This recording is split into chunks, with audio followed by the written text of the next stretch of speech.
I want to talk about the lies of 9/11. Now, don't get all worked up. I'm not going to tell you that George Bush did it or the Jews or something like that. Now, I'm talking about the lies surrounding the attacks on 9/11. And they do begin with the Bush administration. And it began with the question of who did it.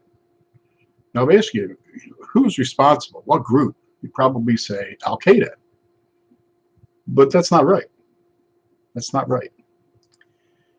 Al Qaeda was Osama bin Laden's organization that helped beat the Soviets in Afghanistan. In June 2001, that's roughly 3 months before 9/11, bin Laden's Al Qaeda group merged with al-Zawahiri's Egyptian Islamic Jihad group. Now, Zawahiri became number 2. Bin Laden was number 1. Now, of course, when bin Laden died, al-Zawahiri took over the parent organization. But when they merged the two groups, they merged the names. And the name of the new group was Qaeda al-Jihad, the base for jihad. Qaeda al-Jihad. That's the name of the group that took down the Twin Towers on 9/11. Now, why don't we get told that? Why don't people like to use that name?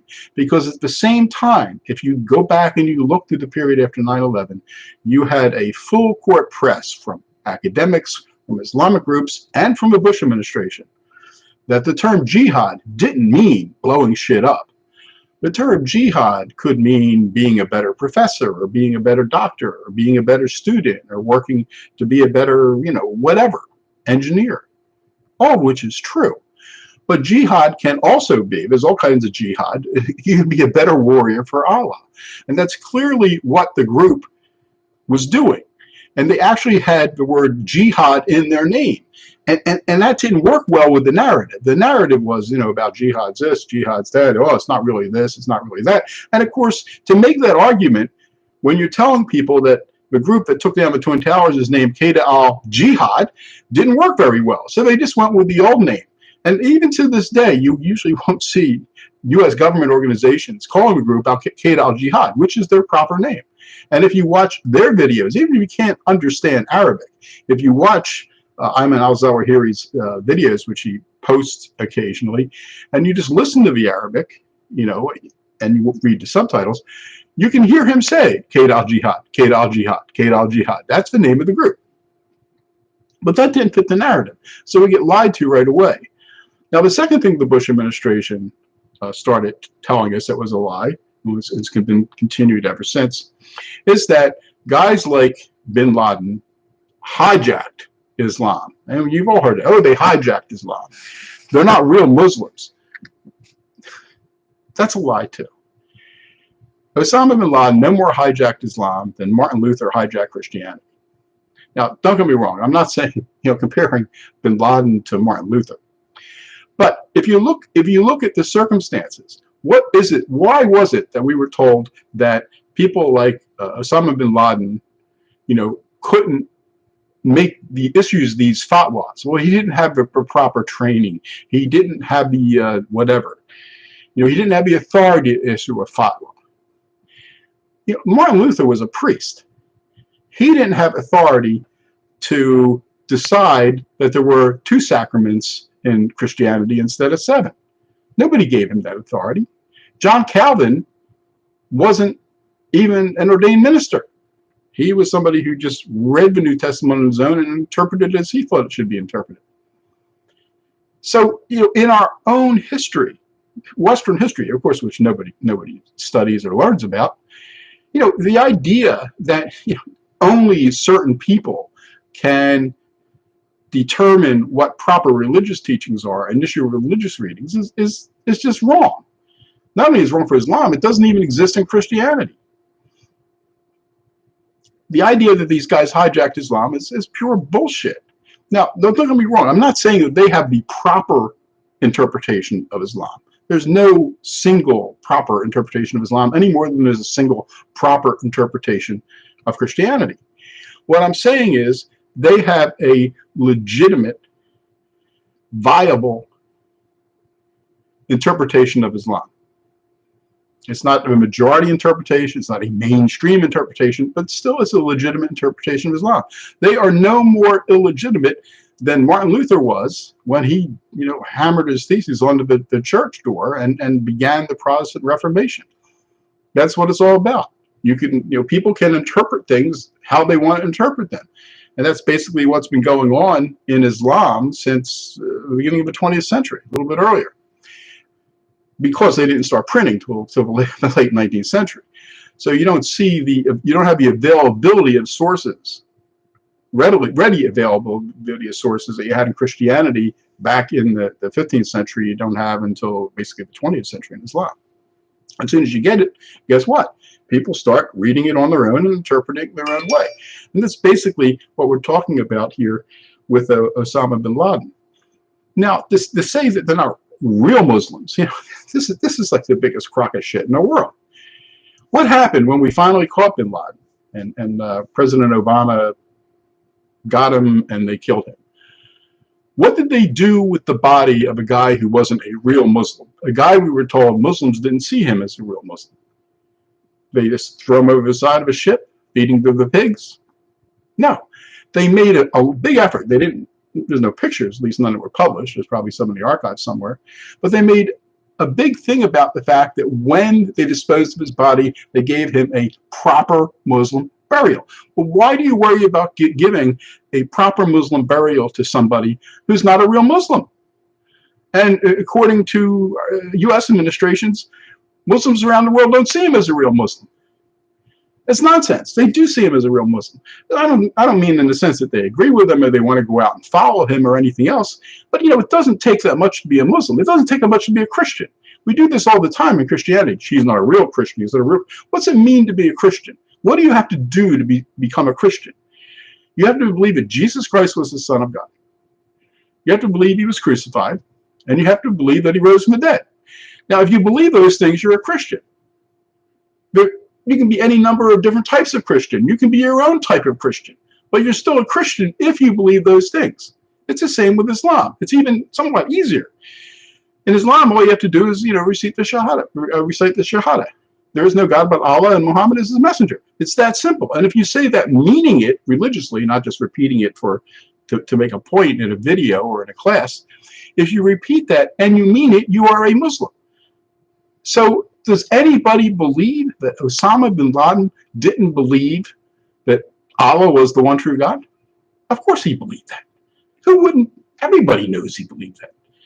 Does anybody truly believe that Osama bin Laden didn't think that Muhammad was Allah's messenger? Of course he believed that. So he was a Muslim. That's all you have to do to become a Muslim. All this real Muslim, real Christian stuff it's just nonsense. There's all kinds of variations of Christians. There are all kinds of variations of Muslims. It doesn't mean any of them are illegitimate. If I'm a Catholic, should I think, Lutherans are an illegitimate line of Christianity, not a legitimate interpretive stream of Islam, of Christianity? Of course not. That would be asinine. I'd be looked at as a bigot. And yet with Islam, we say, oh, it's not they're out there. They hijacked Islam. They're not real Muslims. No. These guys, like bin Laden and al-Baghdadi, who was head of ISIS, if he's still alive, who knows, they all represent a legitimate interpretive stream of Islam. Let me repeat that. They represent a legitimate interpretive stream of Islam. And you have to understand that. Until we embrace that, we're never going to deal with this properly. Because we've just been lying to ourselves now for almost 20 years. Now, what does that mean, that they're a legitimate interpretive stream of Islam? It means that if you look at the things we say about them, they're nonsense. One of the main arguments people make against somebody like bin Laden is, as I mentioned, he doesn't have the wherewithal to issue his own fatwas. Well, that's that wouldn't even stand in Christianity.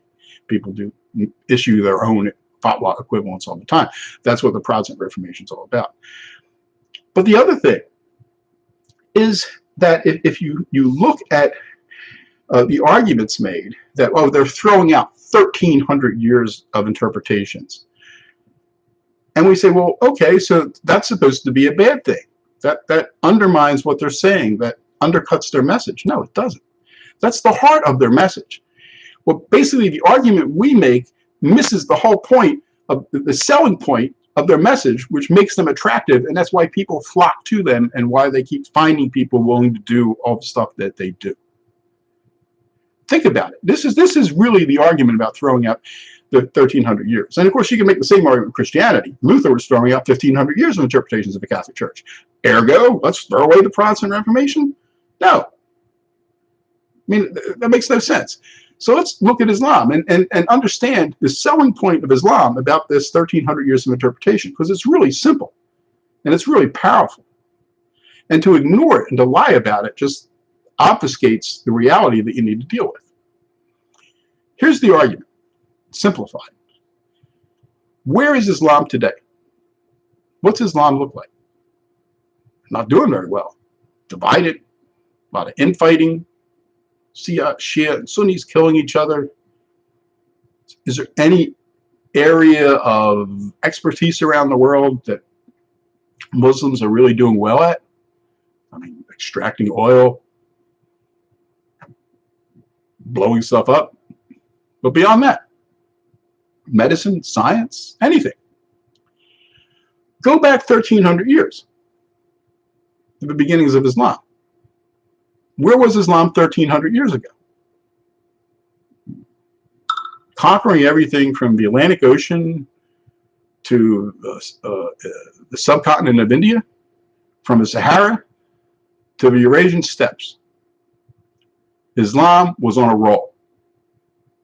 Islam was all powerful. And not only that, Islam in the early period was ahead of the West in architecture, the sciences, philosophy,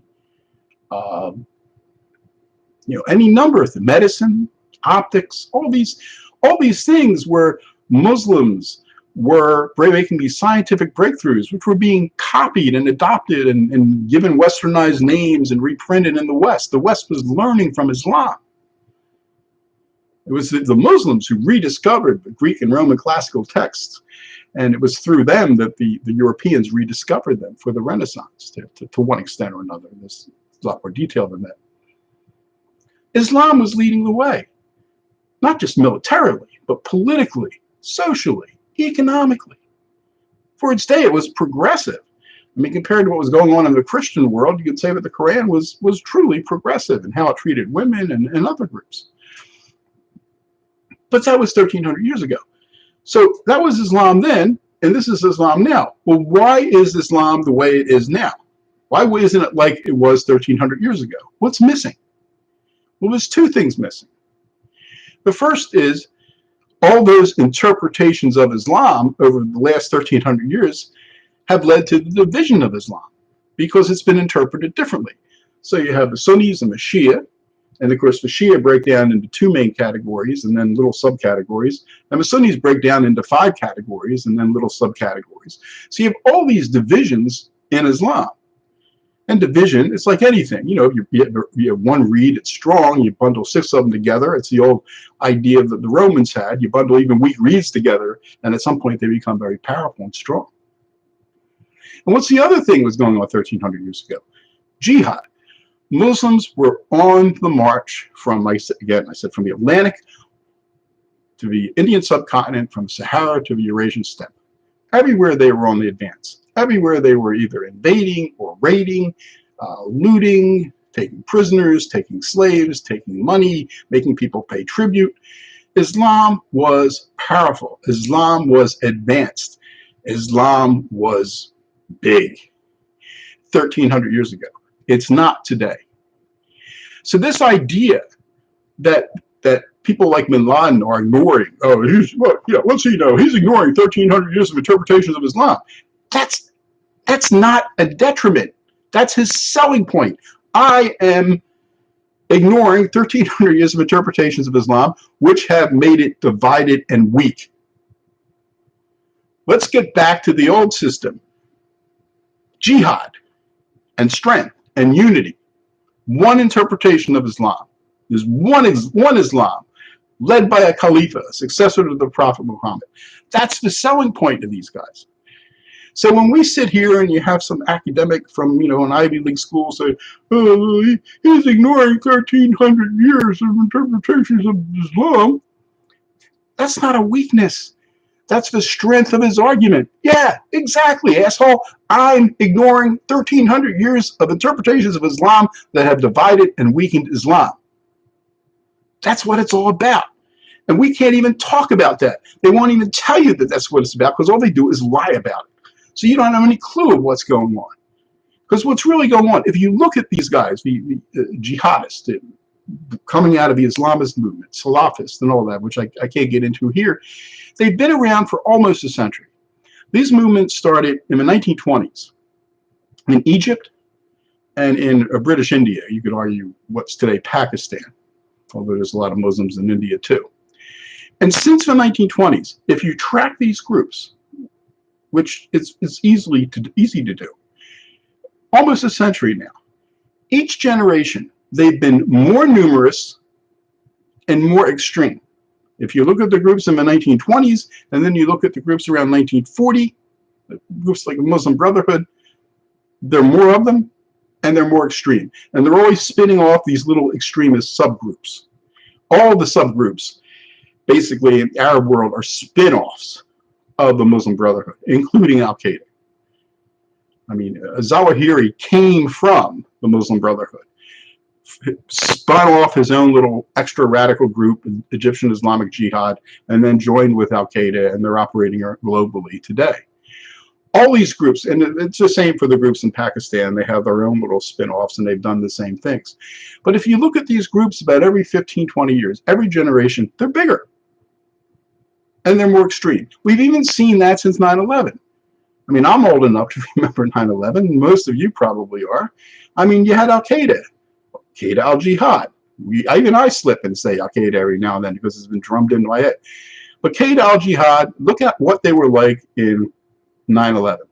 And today, there are more of them in different groups. They're not all in Al-Qaeda. You know, ISIS and all these other groups, Al-Shabaab and this group and that group. But you look at all these groups, there are more of them today than there were in 9/11. And look at how extreme they are today. Compare ISIS to Qaeda al-Jihad. I mean, Qaeda al-Jihad was complaining about the extreme measures that the Islamic State was taking. And, compared to the Islamic State, Qaeda al-Jihad looked like pikers. They're like slackers. You didn't massacre enough people. Look at what we're doing. We're beheading people, taking sex slaves, all this other stuff. That's the reality. From the mid-20s, when these groups began, till today, every generation, there are more of them, and they're more extreme. Now, what are the implications of that for the future? Because this isn't just me projecting this. I mean, I've been teaching a course on U.S. and Middle East now since 2003. And I was saying the same thing in 2003 I'm saying here. And it's been another generation since then. And there are more of them, and they are more extreme. And in 10 or 15 or 20 years, it's going to be even worse. And nobody's talking about that. We go a little bit here, we kill some people here, we kill some people here, we invade here, and then we pull out. But none of that really matters that much. The underlying conflict that's going on, it is a conflict, just keeps going on, and these people keep getting more numerous. And we're not doing anything to prevent that from happening because we don't know what to do. And we don't know what to do because we can't even address the question, because we can't even talk about it. We can't even call we can't even call Qaeda al-Jihad by its proper name, because that would probably bother Muslims somewhere. Oh, you said that there's something with jihad in it.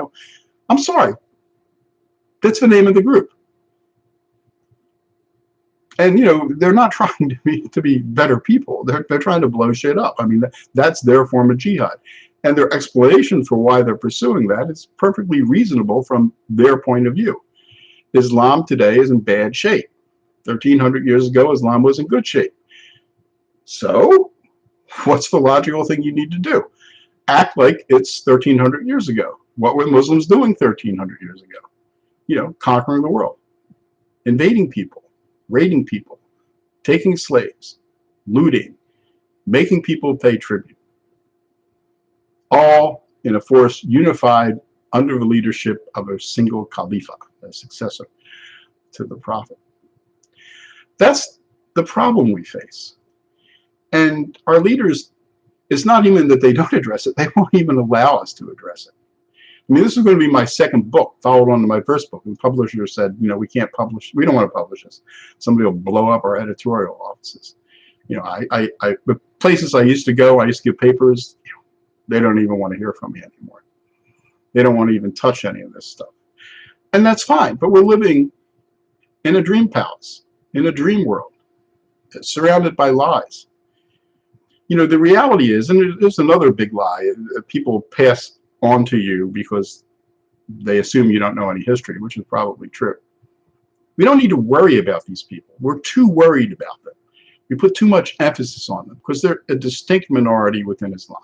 Now, that's absolutely true.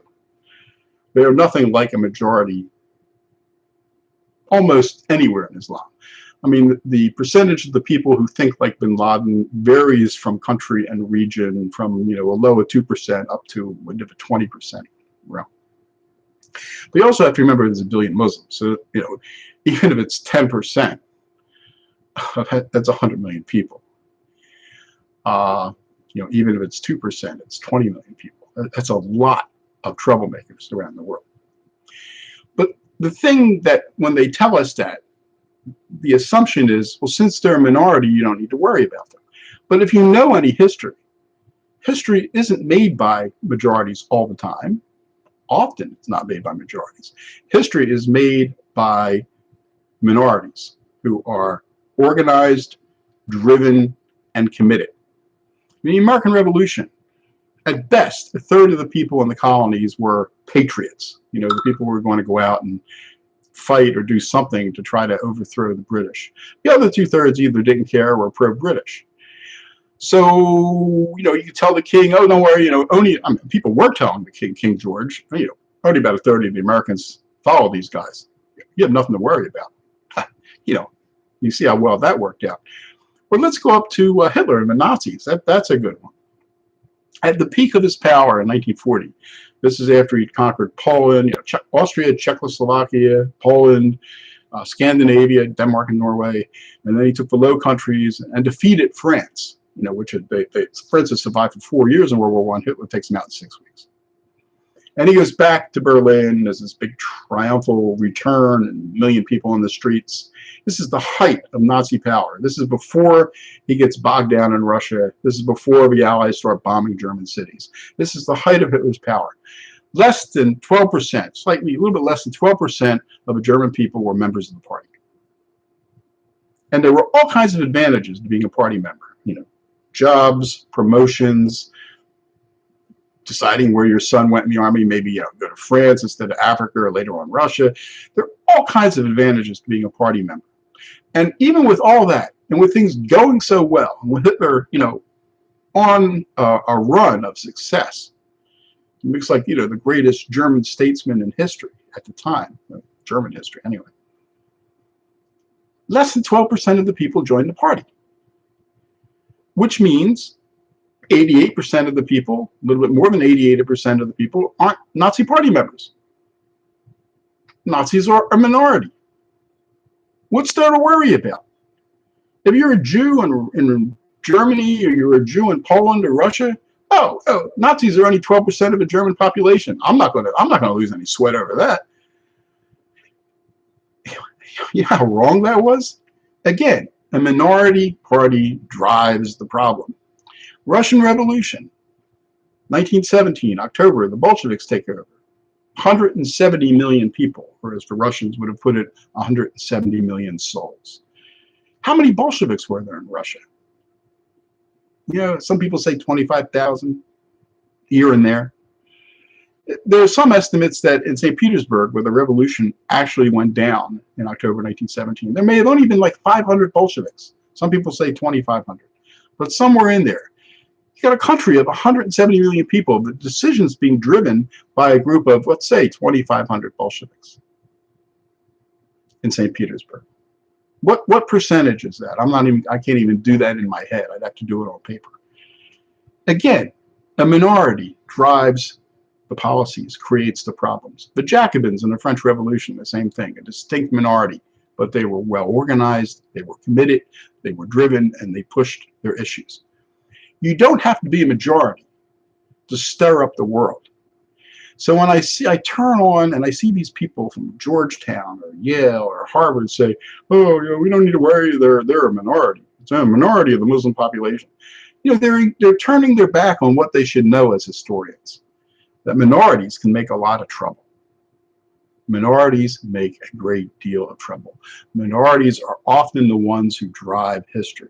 That's the whole part of being an activist, or like a Barack Obama, a community organizer. You don't need everybody behind you. You just have to be active. You have to push. You have to be committed. And if you do those things, you can get things done. And it's working the same for groups like Qaeda al-Jihad and the Islamic State. They are minorities, but they are committed and they are driven. And if we don't understand these things, we just dismiss them because they're not a majority.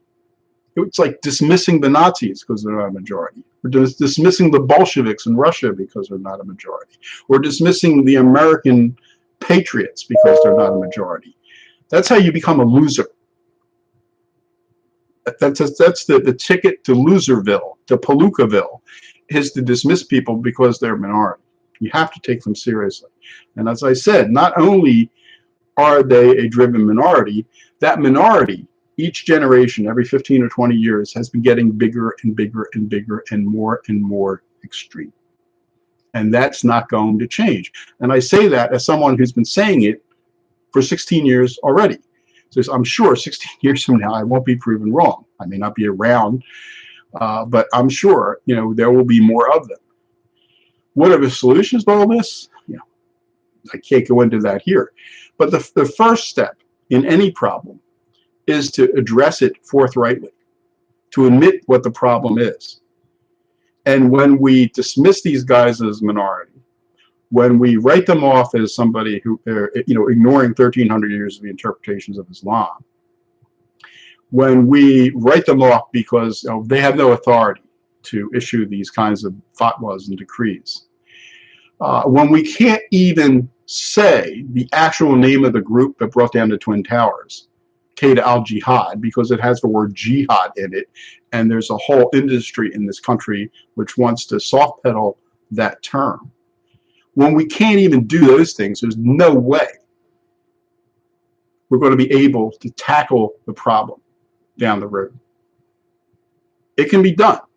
There are things the West has to do collectively, which we're not anywhere near doing. There are things the Islamic world has to do collectively, but they're not going to do them because it's just going to create more problems for them. And why should they? Because what's there to worry about? Because we keep saying it's not a problem anyway. It's just, you know, it's something we can be handled. It's not a big deal. We don't want to overplay it. So neither side is addressing this issue, just as neither side has been doing it since the 1920s. And each generation, there's going to be more and more of them, and they're going to be more and more extreme. But, you know, the first step is to start speaking frankly about the nature of the problem. And we don't do that. And we haven't done it since 9/11. And, you know, the primary fault I put on President George W. Bush. He started the reliance on lies and euphemisms to talk about what was going on. And I said it began with the question, use of the name of Osama bin Laden's group. We didn't even get that right, and it's only gone downhill since.